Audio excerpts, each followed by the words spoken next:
going to show you exactly how to turn your floor from this into this.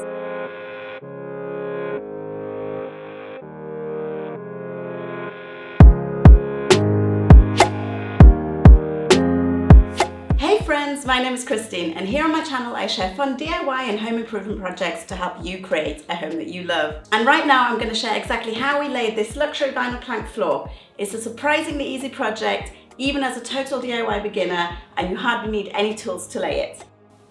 First of all, you'll have to remove any old floor coverings and make sure that your subfloor is completely level and flat.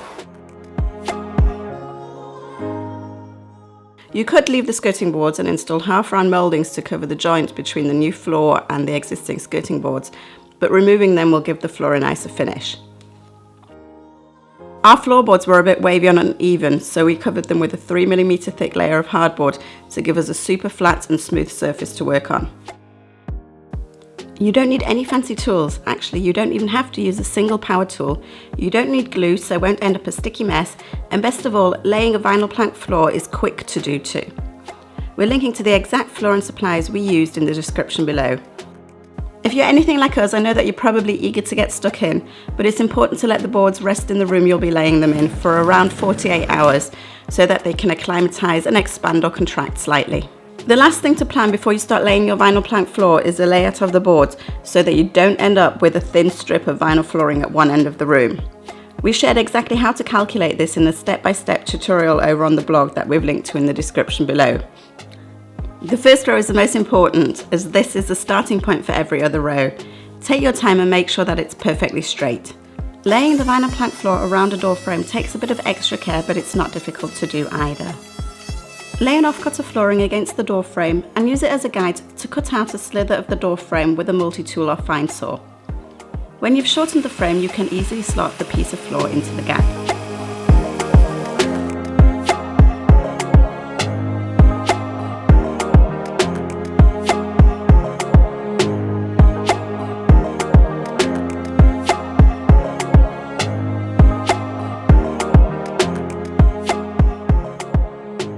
Don't forget to use spacers around the edge of the room. You'll have to leave a 4 to 5mm gap for the floor to expand.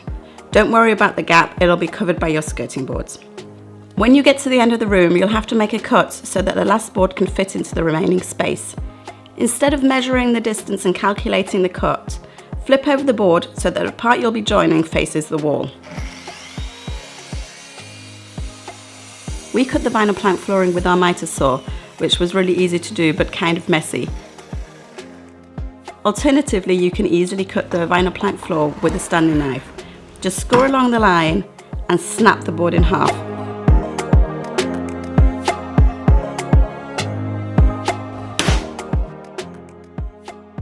The boards are very easy to slot together. Hold the board at an angle and wiggle it into the click strip.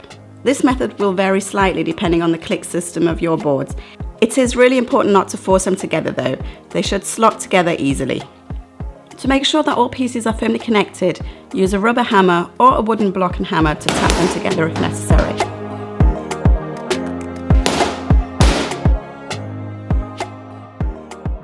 Laying the vinyl plank floor around radiator pipes is really easy. Cut one piece of flooring so it's about the length as the distance from the wall to the middle of the radiator pipe. Then position a full length piece of flooring so it touches the radiator pipe and mark the centre of the pipes. Join these two pieces of flooring together and continue the markings over onto the next piece of board. Then use a drill with a flathead drill bit to make 2 circles in the exact centre of the markings that you made earlier.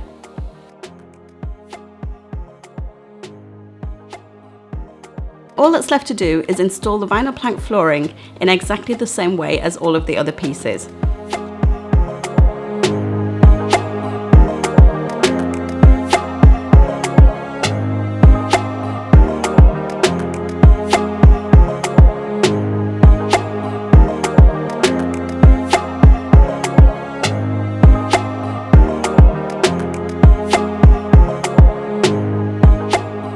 For the last row, you'll have to cut the boards to be able to fit them in the remaining gap. Just as when cutting the board for the edge of the room, flip over the board and mark the position where it meets the already installed boards. Then draw a line and cut along it to give you the perfect size piece to slot into the gap.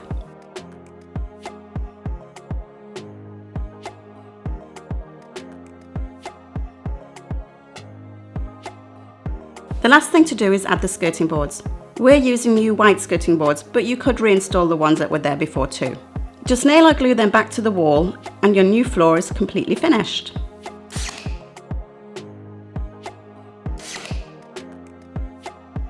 And that's all there is to it.